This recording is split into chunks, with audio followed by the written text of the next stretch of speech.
Hey there, and welcome to a beautiful new construction home located in Wilmore.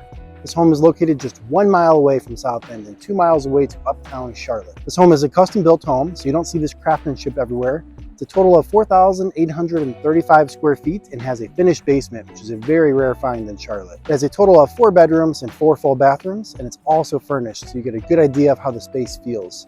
The centerpiece of this home is a cooled wine vault that holds up to 300 bottles of wine. Other features include the crown molding throughout the whole home, 4-inch red oak hardwood flooring, the chef's kitchen with a large quartz island and countertops, and there's a ton of other features that will be in the video description down below that I can't even go over. This home has a list price of $1,649,900, which comes out to roughly $341 per square foot. And if this is your first time watching my videos, my name is Justin Yangst. I am a Charlotte area realtor showcasing some amazing homes that Charlotte has to offer. So if you're interested in that, feel free to subscribe. And if you have any questions about moving to the Charlotte area, give me a call today, 704-565-9413. I hope you guys enjoy this home tour.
you.